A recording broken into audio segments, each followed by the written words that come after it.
country when he was a software engineer. Then he was inspired by Pujya Gurudev, and he joined the ashram at Sandipani Sadhanalaya in 1991. And he completed his course in 1993, and he was given the name Brahmachari Someshwar Chaitanya, and he was posted in Bangalore, Calcutta, and other places.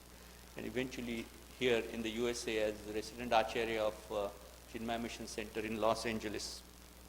And in February 2000, he was called back to India to teach a class, a Brahmachari training class, 2-year training class. And he did that. And then, in February 2000, he was given a Diksha by Pujya Guruji, Swami Tejomayanji. And then he was given the name Swami Ishwarananda Saraswati. And he served in LA until 2001. And then he went back to India from 2002 to 2004 as Acharya at Sandipani Sadhanalaya. And he's a wonderful speaker, you will find out. And he's given a lot of talks on Vedanta, of course, and also on stress management and related areas. He comes from Kerala and is fluent in Tamil, Malayalam, Kannada, and of course English. And currently he's serving as the Acharya of the Tustin Center in Southern California. Hari Om. Thank you, Swamiji.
सहनाववतु सहनौ भुनक्तु सह वीर्यं करवावहै तेजस्विनावधीतमस्तु मा विद्विषावहै ॐ शान्ति शान्ति शान्तिः सदाशिवसमारम्भां शङ्कराचार्यमध्यमाम् अस्मदाचार्यपर्यन्तां वन्दे गुरुपरम्परां श्रुतिस्मृतिपुराणानाम् आलयं करुणालयं नमामि भगवत्पाद शङ्करं लोकशङ्करं शङ्करं शङ्कराचार्यं केशवं बादरायणं सूत्रभाष्यकृतौ वन्दे भगवन्तौ पुनः पुनः समस्तजनकल्याणे निरतं करुणामयं नमामि चिन्मयं देवं सद्गुरुं ब्रह्मविद्वरम्.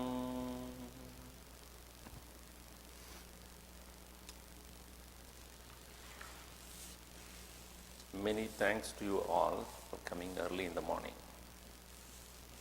Many of you have been working hard for the banquet, and to complete that and come, it's a task, I know that.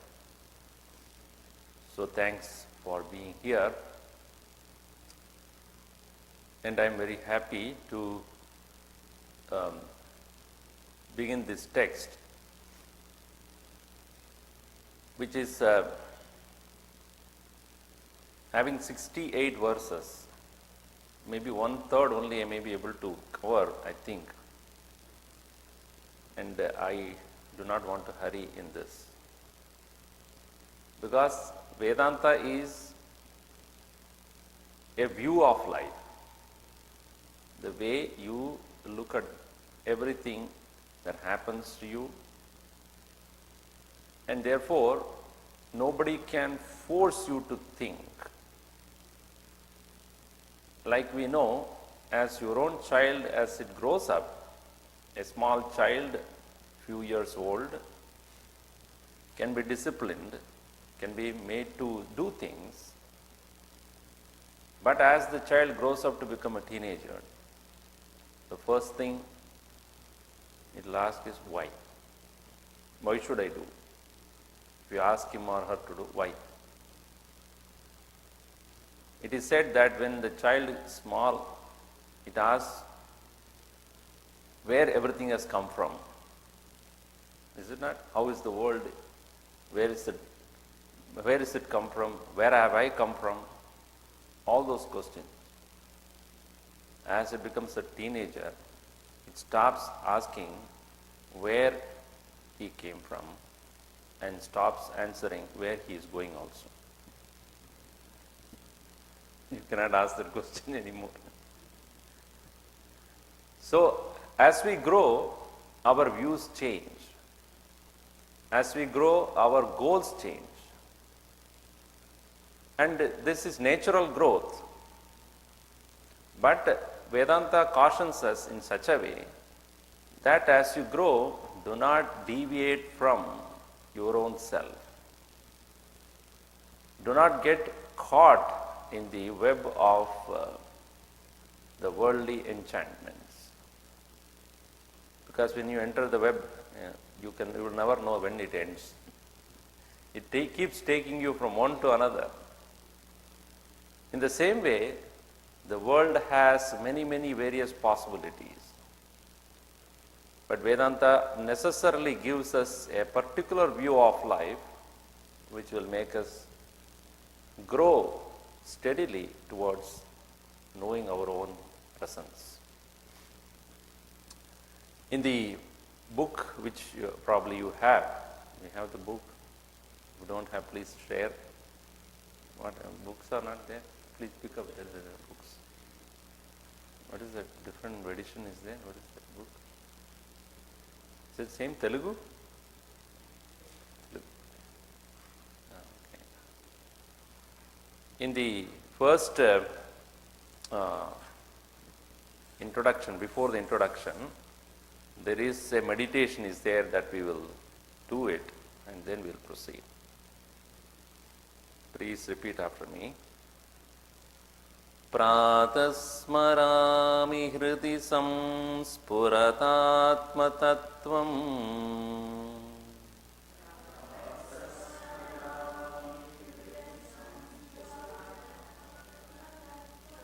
Satchitsukam paramaham sagatim turiyam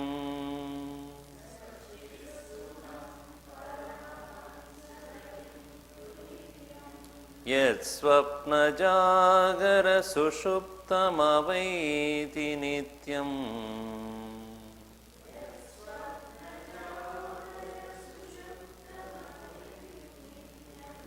Tad brahma nishkalamaham najabodha sangaha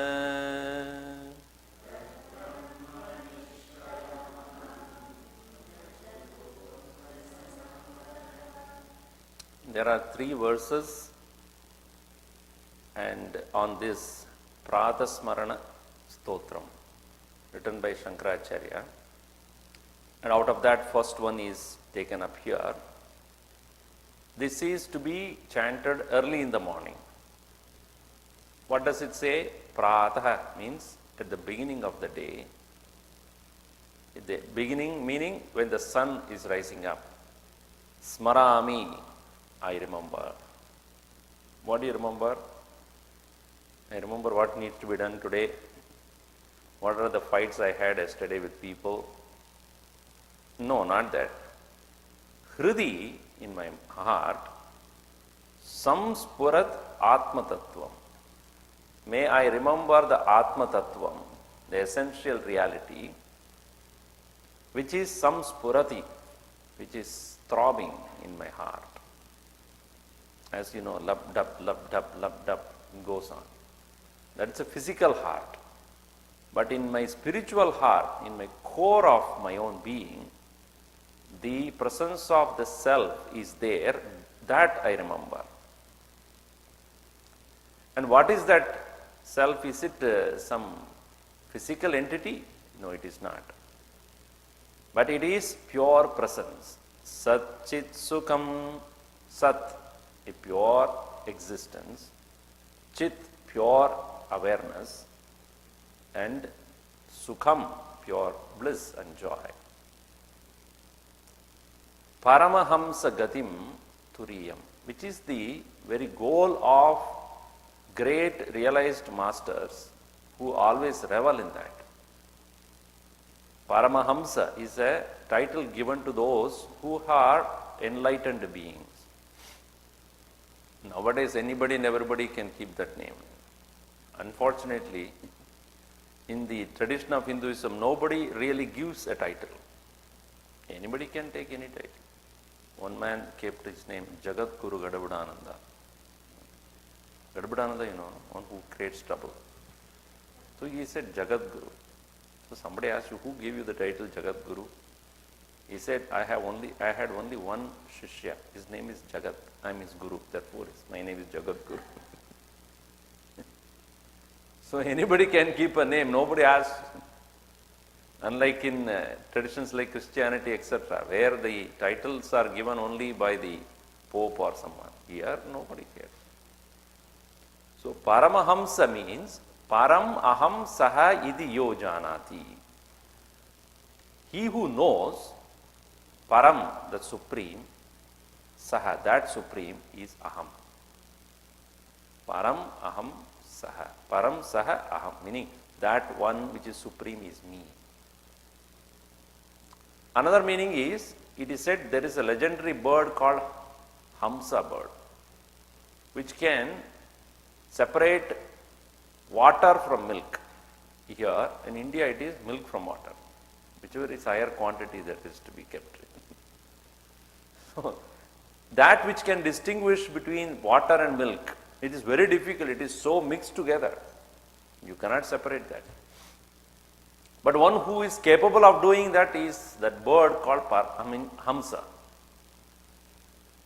In the same way, in this world, it is so difficult to distinguish reality from unreal things, Atma from Anatma. But he who has excelled in separating these two very well, Viveki Purusha, and such a person is in his ability is Param, Supreme. Parama Hamsa. That like the Hamsa word can take away the water away from the milk, in the same way, he who can distinguish unreal from the real and abide by the reality is called Paramahamsa. So, for these Paramahamsa Purushas, that which is the goal, Gati,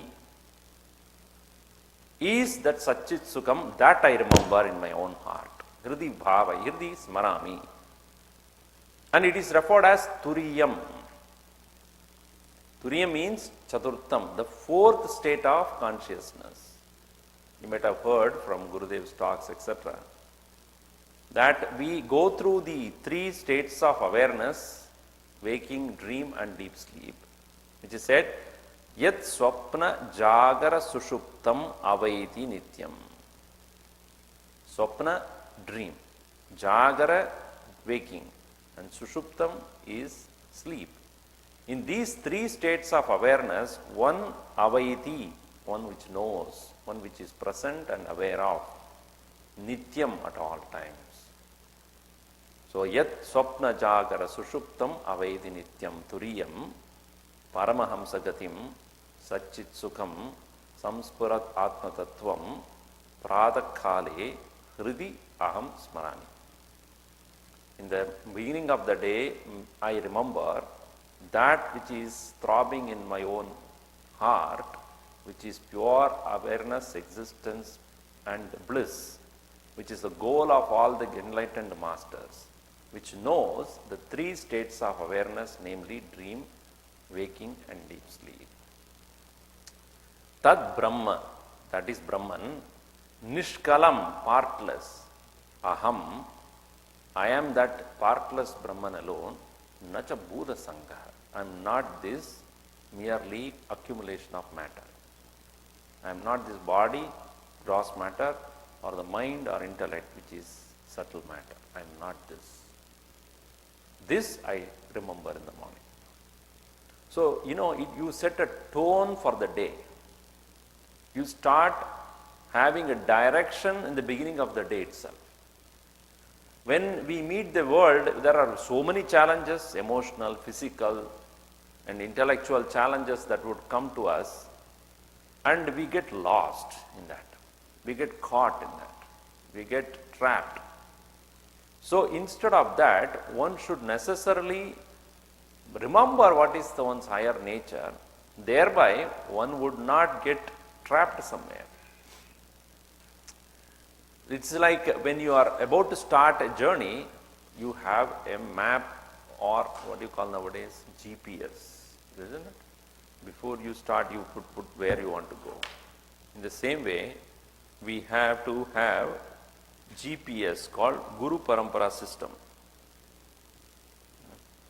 So the Guru Parampara system is called GPS. You must have some direction given by your teachers. Then when you start your journey, it will direct you where you have to go. Otherwise, you will be got in the maze of world. So here, it gives you a direction. What should be your attitude when you meet the world? What is your direction? I must realize my spiritual presence, and not only mine, in everybody else's also. With that kind of awareness, when you begin the day, you will have challenges. Nobody can stop that. But you will not get trapped there. For your elevated mind will switch back to your higher presence. If you do not start the day with the awareness of our higher self, it's very likely we will be caught in our own habits, in our own emotional and intellectual, haughtiness, ego, arrogance, and we will fail to see the purpose of life. So here in the beautiful beginning of the day, Pratasmarami hridi samspuratatma tattvam Satchit sukam paramaham sagatim turiyam Yet swapna jagara sushuptam avaiti nityam Tad brahma nishkalamaham nacha bhuta sangaha. If you can remember the verse, it is good. At least the essence you should remember. If not the word by word, if you can remember the verse as well as the meaning, it will be very inspiring to start the day. Now, having done that, let us move on to the main text. Gurudev has given you a good introduction for 3-4 pages. Hopefully you read that before coming to the next session. Atma Bodha is a text written by Shankaracharya, not written, composed. Now, Bhagavan Shankaracharya had begun his work as a spiritual master very early in his life. By the age 16, he had completed all the studies. And he started writing commentaries on Upanishads, Gita and Brahma Sutra, etc. when he was only 16. We at 16, we just open up our eyes and look at the world, what it is. He has already completed all the studies. And at the age of 16, when he was about to embark on writing the commentaries, his teacher, Govinda Bhagavatpada, he said, first of all, write a commentary on Vishnu Sahasranam. So that was the first work done by him, to write commentary or to comment upon the 1,000 names of the Lord Vishnu. And if you read his commentary, the first word or first name of the Lord in Vishnu Sahasranam, Vishwam. Vishwam Vishnurva Shatkaro Bhuta Bhavya Bhavat Prabhu Bhuta Bhrit Bhavo Bhutatma Bhuta Pavanaha Bhutatma Paramatma Cha Muktanam Paramagadihi Avyaya Purusa Shakshi Kshetrajnokshara Evacha. This is how it goes. 1,000 names. Vishwam. On that he wrote on 4 or 5 pages. Looking at his excellent scholarly work, only that word he remembered. I mean, that word he saw, his teacher. Vishwam. Understanding his depth, he said, I don't need to read it further. I know you can. Proceed. That is how he gave him the blessings. Thereafter, he never stopped.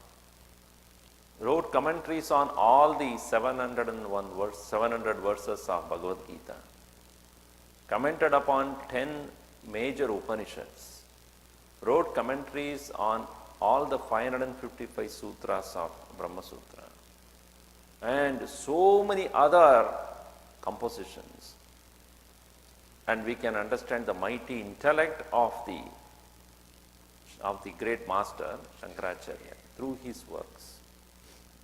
Tirelessly he worked for next 16 years and created 4 important muds or branches of his knowledge in 4 different corners of the country, and established many temples, re-established many old shrines, went and taught and discussed the Vedantic topics with great scholars of his times, made sure that Buddhism doesn't take root in India, for they have shunned the Vedas. And also, he created a band of workers for spreading this Vedanta knowledge before he departed in the age 32. By 32 is out, gone. Such great master, as Gurudev calls him, a spiritual commando, one who had a great vision. And in spite of his tireless work, he never had any time to regret about anything in his life. Even though many times his own disciples have left him, or his own disciples have argued, and many such things happens even to the great masters. But he never stopped his work, as even our own Gurudev. How many ups and downs he had gone through his missionary life, but he never stopped his work. The inspiration was Bhagavan Shankaracharya. And in every occasion, he had a vision to teach only. And if you have seen Bhajagovindam, it was a particular situation where an old man was teaching Sanskrit to a small group of children. And no doubt it was a nice work, but from the vision of Shankaracharya, he says, why at your ripe age wasting your time in doing something which is so useless for your spiritual progress? Teaching is fine, but at your ripe age you should be spending your time in meditation. We also, as we grow old, our responsibilities also increases. Along with the responsibilities, worries also increase. And when we do not have the mind which is able to become quiet, cheerful, we will be dragging ourselves in our life. So it is necessary that spirituality to be taught at a very early age, so that you understand at every stage what you should do and what you should leave others to do. Otherwise, you will be carrying a great burden on your head. And as you proceed in your life, you should spend more time on realizing your inner presence, the joyful presence of the self, in meditation and contemplation, and let the rest of the world, let them do what they are supposed to do. So he said to that old man, think of the Lord. Nahi nahi rakshadi dukrin karani, samprapte sannihite kale. When the time to leave this world comes, nothing else protects other than that knowledge that gives you the fearlessness. Chant the name of the Lord. Realize the truth. So every occasion he had a particular task to accomplish, to teach.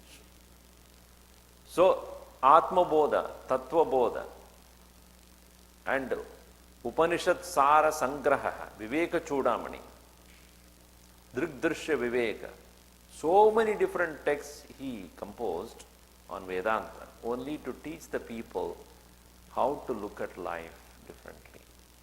The view of life must be a lofty vision.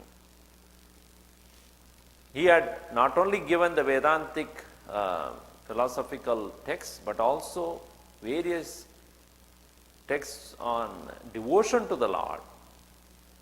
Shiva Ananda Lahari, Saundharya Lahari, and as I said, commentaries on Vishnu Sahasranama, commentaries on Lalita Sahasranama, and various Ashtakam, Panchakam,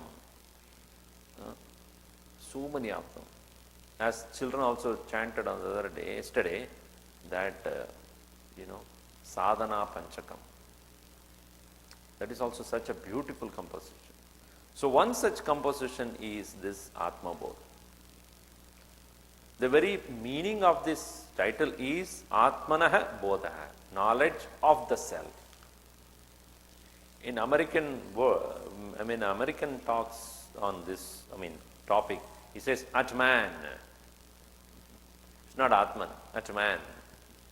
So one American came to me and said, do you know about Atman? I said, I know Atman as well as Atwoman also. Because Atman is the same, not only Atman, but also Atwoman.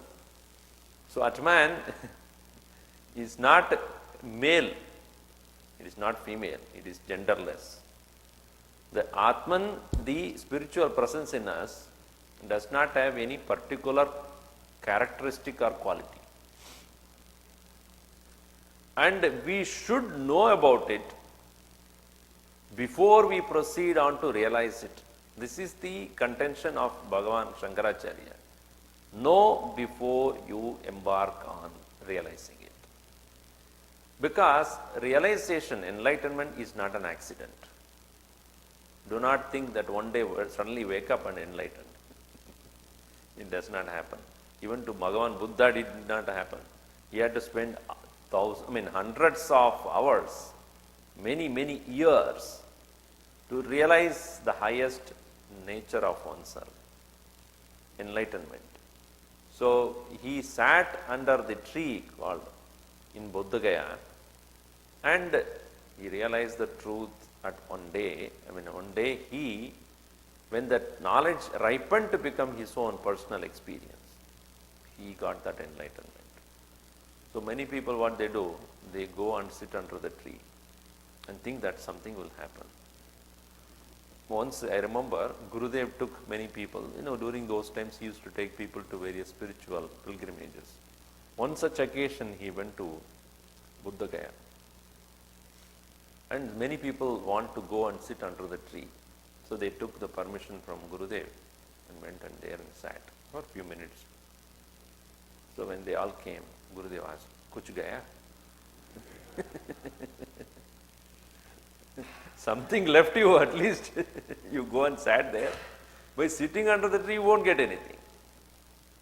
It is not because he sat under the tree, he got enlightenment. If you think like that, what can you say? Because he had prepared himself so much, at that moment it happened and he happened to be under the tree. In the same way, This knowledge is not something accidental. It has to grow in you very, very slowly and steadily. And you alone are the witness for that growth. Nobody else. So therefore, unless you know which direction you have to go, you will be wandering here and there only, all of us. It is said that one person was traveling in a car and then he was going in a strange place. So he did not know the direction. And he came to a place where 4 roads met. He stopped the car and there was a person standing in the road. So he asked him, hey, where does this road go? He showed one particular road. That man was very smart. Where do you want to go? He asked. He said, I don't know. Then he said, go on that road. Anyway, it doesn't matter. Whichever road you take, it will go somewhere. In the same way, you can open the door. Somebody is waiting out. In the same way, we can go in any direction we want. It will take us somewhere. But is it the place you would like to go? We should know what we want to achieve. Then we can understand, decide which direction we have to take. So Atma Bodha is a text which gives us a direction, also an inspiration to reach that point. So in the beginning of this text, in any text you will see in Vedanta, 4 important points are taken up before you understand a text. Just like when you are giving a talk to an audience, you should understand 4 things before you begin your talk. First one is, you should know who the audience is. Don't go to a place without knowing who are the people who are listening to you. Otherwise, you will be making a fundamental mistake. You go to a school where the small children of kindergarten is there. The topic is Vedantic concepts in the Bhagavad Gita. Does it work? The audiences are not qualified to listen to this. And however be the good speaker you are, the audience are not fit to listen to this. You should know who the audience is before you start your talk. Right? So that is called Adhikari Lakshana. Adhikari Lakshana means who is the one who is ready to listen to your talk. Or your, whatever, if you are writing a book. You should know who the audience is, who the reader is. Second is very subject itself, Vishaya. You should be clear about what the topic is. The third one is Sambandha. How the topic that you are talking is relevant to the person who is listening. Sambandha. The fourth one is Prayojanam. What is that you want to achieve at the end of that talk? You want the people to act on what you say? Do you want the people to understand a particular idea which you want to convey? So therefore the prayojanam, the end result. So adhikari, the qualification of the audience or the reader. Vishaya, the title or the subject matter which you are going to write about or talk about.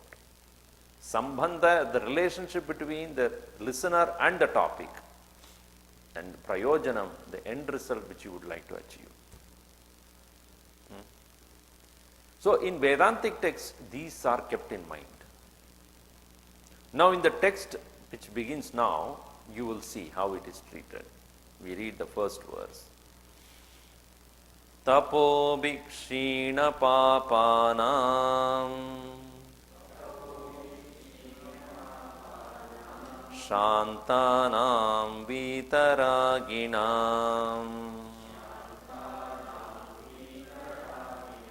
mumukshunam apekshyoyam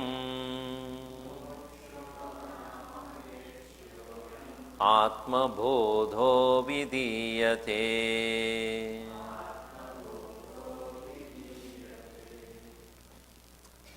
These 4 important aspects of a text is covered in the first verse itself.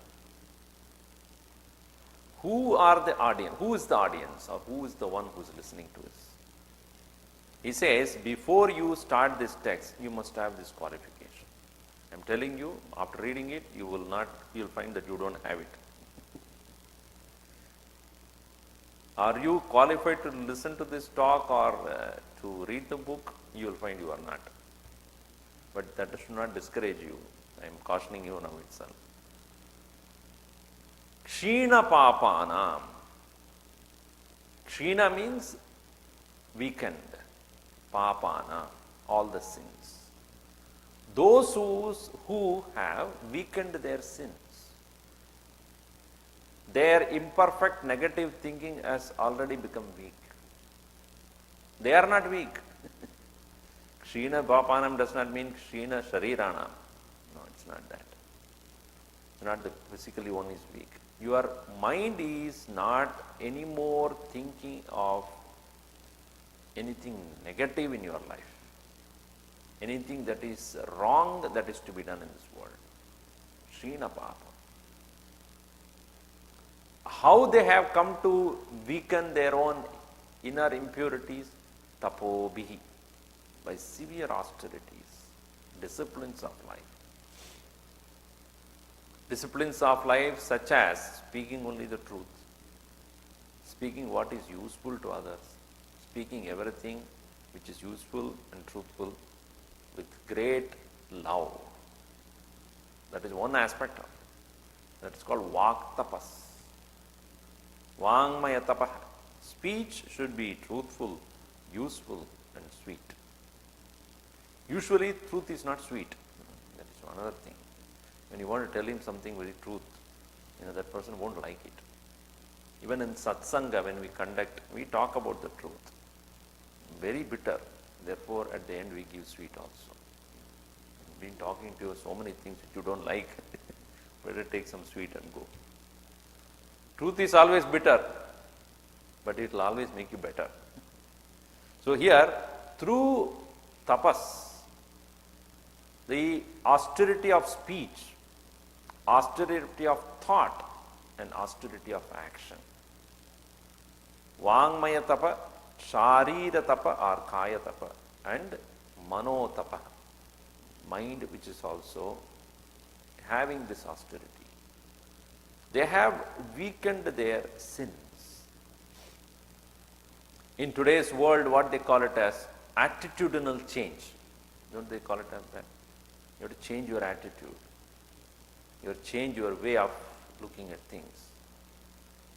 So, what is called 7 habits of highly successful people, efficient people, whatever. They give these kind of laws only. Within, deeply you look at it, they give the spiritual principles. First thing first. And so many other things.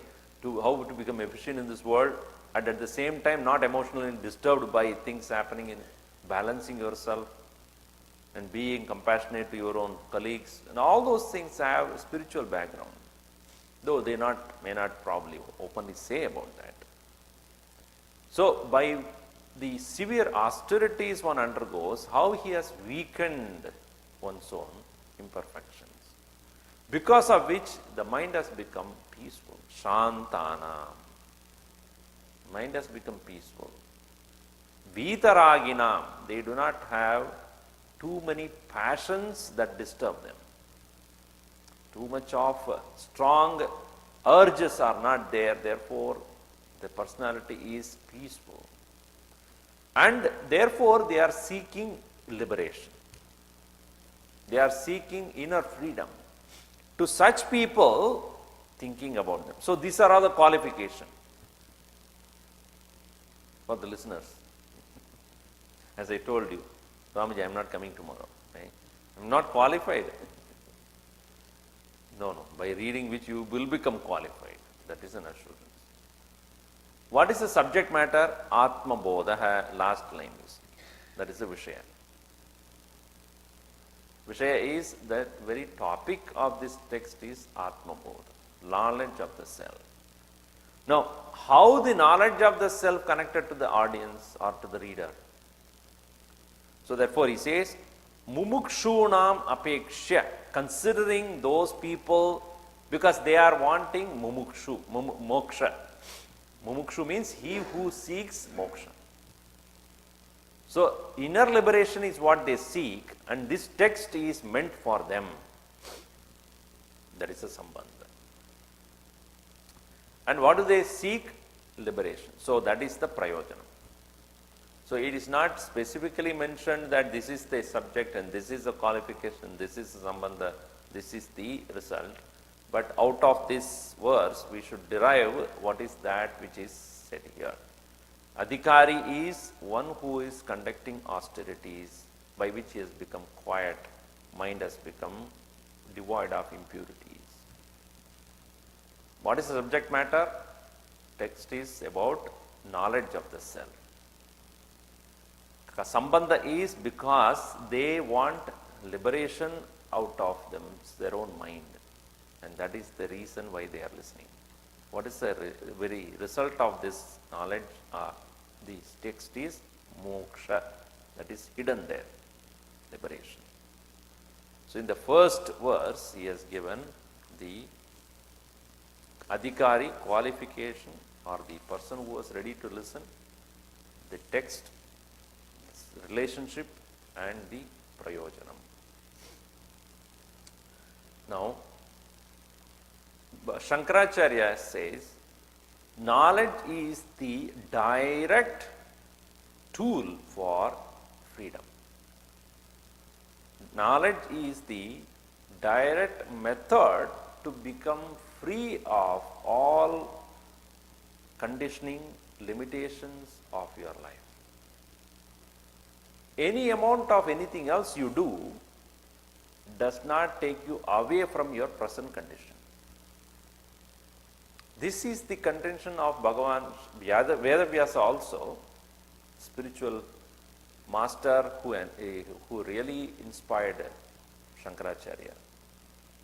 And this you see in Bhagavad Gita too.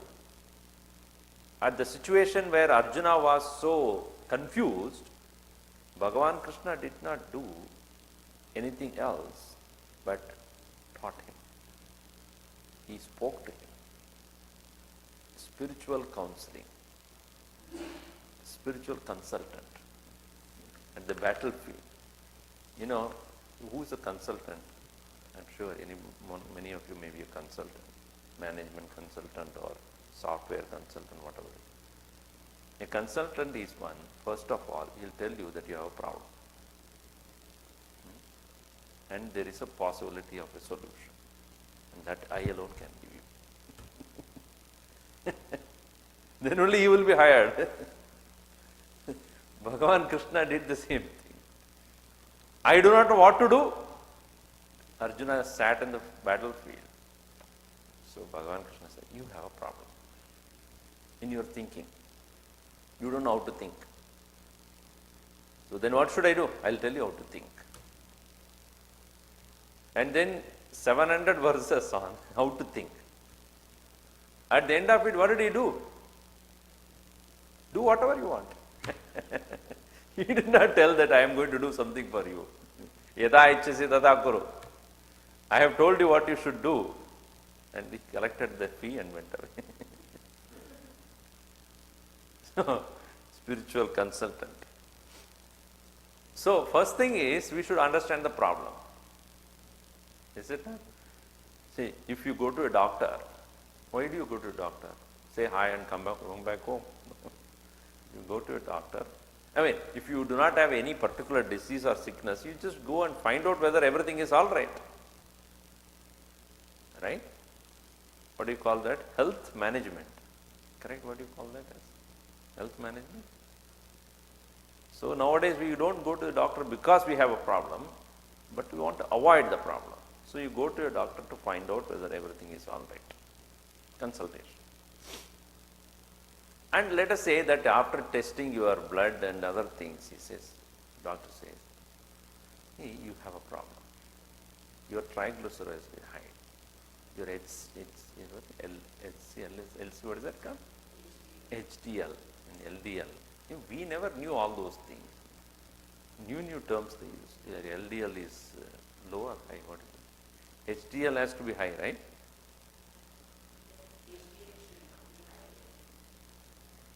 I think so. You don't know.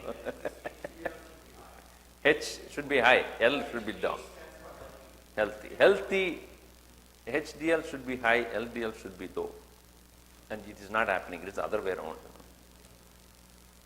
So when you go to a doctor and he tells you that this is the problem, would you get angry on him? How dare you say I have a problem? Because you went to him for consulting and he is supposed to tell you what's happening with your body, in your body. In the same way, when you open a text, it is going to tell you a problem. If you do not want to listen, you can close it. When you open a Vedantic text, first thing it will tell you is, you have a problem. So you may not immediately know or accept it. No, I am fine, I am happy, what are you talking? I am happy, going about things. Why are you saying that I have a problem? So first thing we should understand is, the text begins with a problem. And it is not only telling you that there is something wrong, but necessarily gives you a means to get out of it. Atma Bodha is a text which tells us that we fundamentally have a problem of ignorance, ajnana. Ignorance in the form of not really knowing about who we are. When you do not know who you are uncomfortably being with you. Not comfortably being with you. See, when you do not know a person, let us say, and yesterday also when I was traveling, when you travel, you have, co-passengers.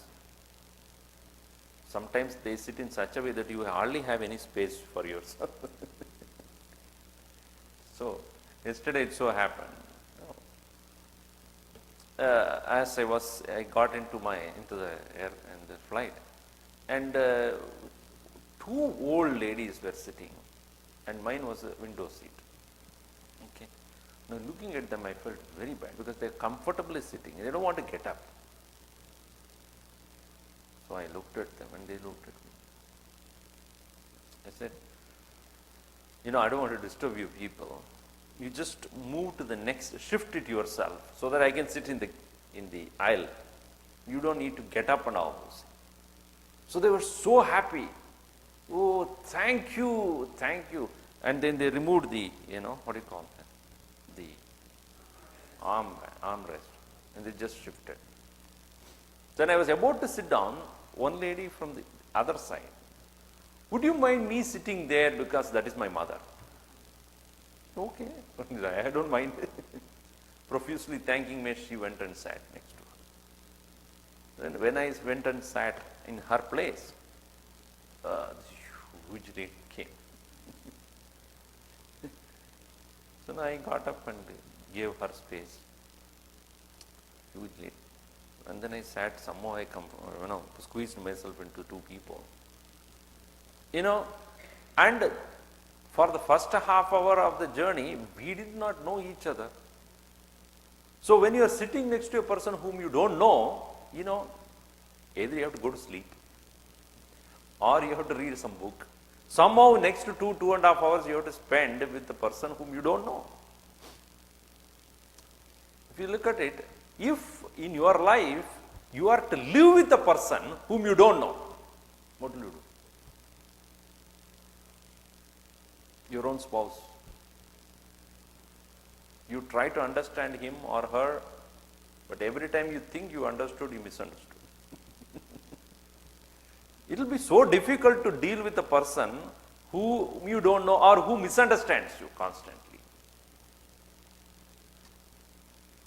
Forget about that. If you don't know about yourself, how uncomfortable that whole life would be. Every time you think you know yourself, your mind acts in such a way that it's totally contradictory. You decide to get up at 5:30 or 6 o'clock to come to the talk at around 5:30 when you put the alarm and wake up. Mind says, nothing doing, I'm not going. It's very cold outside. Shut up. Your own mind which decides to get up, the previous night it decided, the same mind is now denying the decision. Our life is so haphazard because our own mind is not listening to us. This is what Bhagavan Krishna says in 6th chapter. That your own mind is your own enemy. Atmaiva atmana bandhuhu, atmaiva ripuratmana. Your own mind is your friend if you understand your higher nature. Your own mind is an enemy. And that enemy is a terrible enemy because you can never get rid of it. Wherever you go, whatever you do, it will be there. So, ajnanam, atmanah ajnanam, lack of knowledge about oneself is the greatest tragedy. And all of us suffer in various ways because of that. Therefore, Bhagavan Shankaracharya begins his text saying that unless you know who you are, the problem cannot be solved by any other means. Especially if you are busy working in this world, you may probably postpone this problem, but it will come back to you when you don't do anything. That is why when people sit for meditation, immediate thing that happens is sleep. Why? Because they can't tolerate their mind. It brings up all the old memories, unwanted thoughts and regrets and excitement, anxieties, disappointments and discouragement. All these things come. And therefore when we wake up in the morning, we wake up with the thought of doing something. Wake up, get up and then keep going with your breakfast is over and shower is over, breakfast, whichever is first and second, I do not know. So you finish and then run to your work and then finish the job and this and that. By the time you come back in the evening, you are so tired, you have nothing else to do, go to sleep. This way, life just goes. Dinaya minyo sayam pratah shishira vasanto punarayada kala kridate gachatyayo tadapina munchati ashavayu. Bhagavan Shankaracharya beautifully puts in Bhagavad. Day and night, winter and summer, morning and evening, just comes and goes, comes and goes. Your life is just playing with you. Time is playing with you. You are not free. And when your physical body is tired, you cannot earn any more. At that time when your physical body is not cooperating with you to do anything, that is when the mind has become a Rakshas, a demon. Because then you have to face it. As he says, during the early childhood, I was busy playing. During the time when I was youth, I am busy going behind the girlfriends. That's what he says, Balastavat krida saktaha, tarunastavat taruni saktaha. During the time when I was young, I was behind cocktails and ponytails. Going behind tarunastavat taruni saktaha. And when I become old, what am I busy with? Vriddhastavat chinta saktaha. Only regrets. Parame brahmani kopina saktaha. Nobody thinks about higher things. So you cannot escape this problem. Whatever you do in this world, you may be a successful businessman, you may be very well known in the world, you may be busy during the whole life, but if you don't know yourself, that is the greatest tragedy. So therefore, in the next verse number 2, page number 4, he says, Bodhonya sadhanebhyo hi Sakshan Moksheka Sadhanam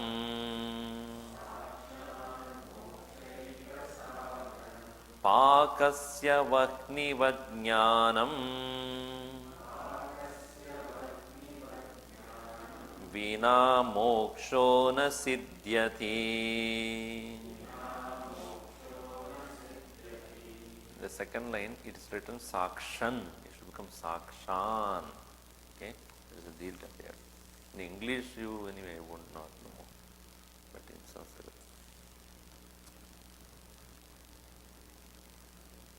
Moksha Eka Sadhanam Bodha.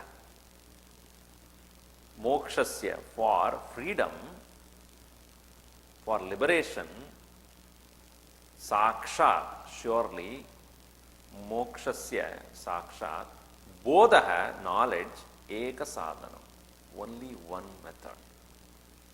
There is no other way. No other way, if you write, it is called NOW. Now. No other way. Na anyapanta vimukti. So, knowledge is that which gives liberation right now. Not tomorrow, day after. Right now. See, karma means action. Karma has a result. Right? Any action you do, there is opposite. And what is it? In physical theory, is what physics theory. Every action has got equal and opposite reaction. Every action has got a result. Correct? Anything that you do is going to result in something. So, karma or action has a result. Knowledge is the result. Not has the result. Knowledge itself is the result. Knowing is not going to give a result later. Knowing gives the result right then. It's not an action that gives result after a period of time, which you should understand. So he says, if you have the problem of ignorance, the knowledge gives the result right away. If you are suffering your own limitations, the knowledge gives liberation, freedom from that right away. I'll give you a simple example. One man woke up suddenly in the middle of the night and found that his house, which he owned, next to his own house, was in fire. He woke up with a start, saw that fire. He woke up everybody around him. Come on, get up, all of you. Let us go call 911 or the fire brigade. And he went here and there and picked up some water and started throwing, took a hose pipe, started splashing on the fire, and he was so agitated and disturbed. So, agitated in the sense that because it's his own house. And he woke up all his 3 children, and all of them started throwing things, this and that. One boy, the young boy, he was not doing it, he was just watching. Come on, take the water and throw it. Daddy, I have to tell you something. What is there to tell? Do something. Wait. Just listen to me. What? Daddy, you sold that house last week. Yes. At that very moment, he became calm.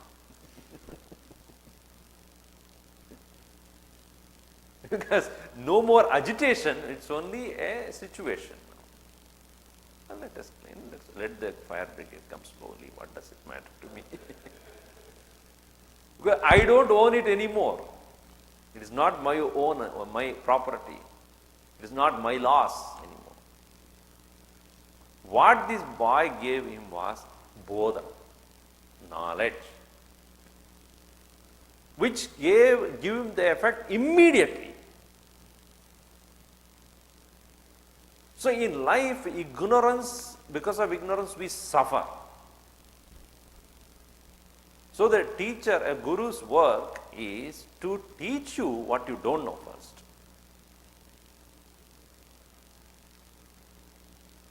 This is what you get in your, school education. You go to university or any school, what they teach you is what you don't know. But a spiritual teacher, what he does is not teaching you what you don't know. He teaches you what you have misunderstood.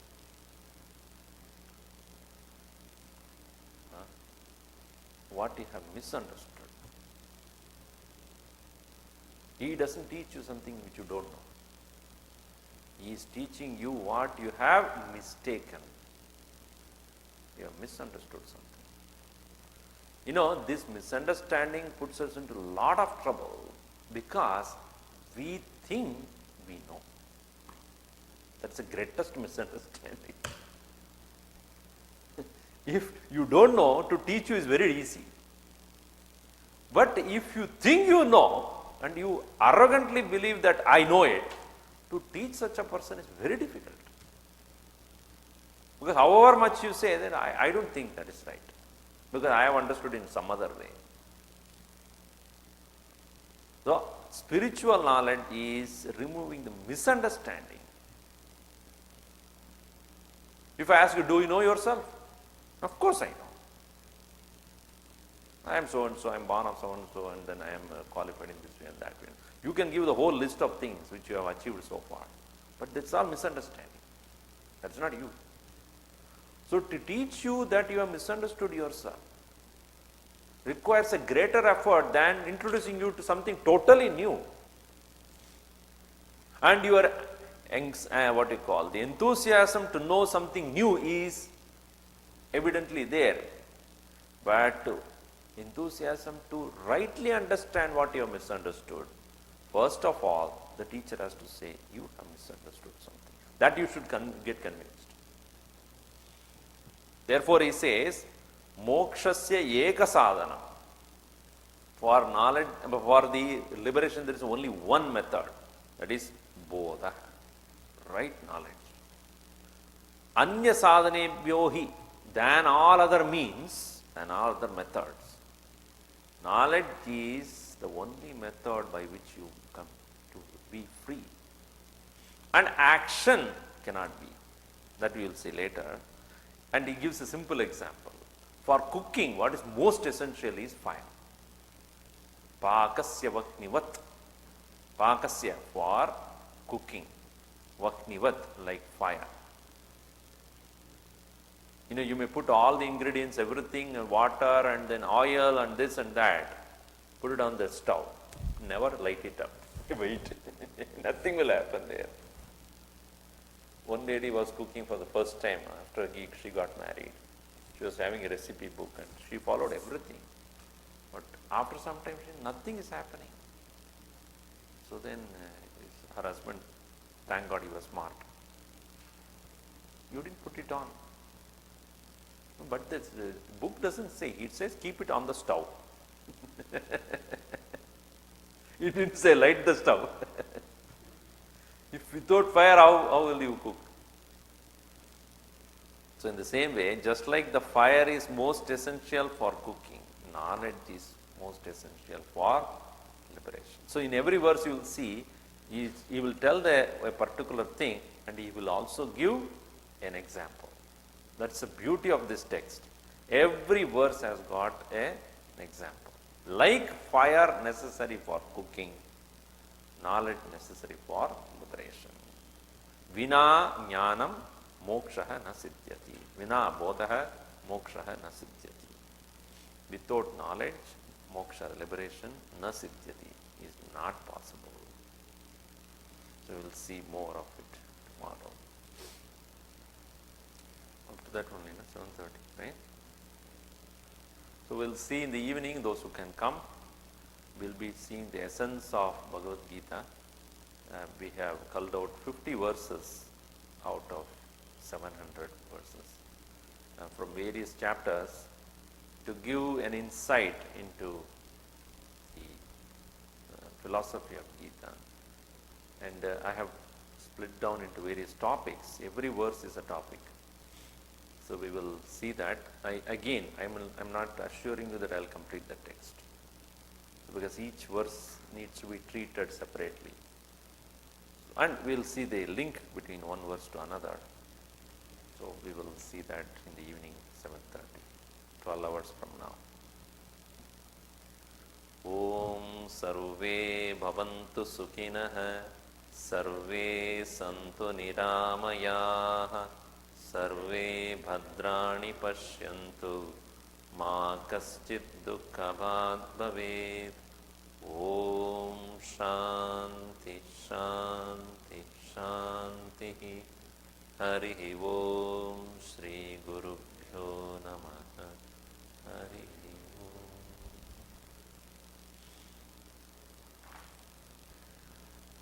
Announcement.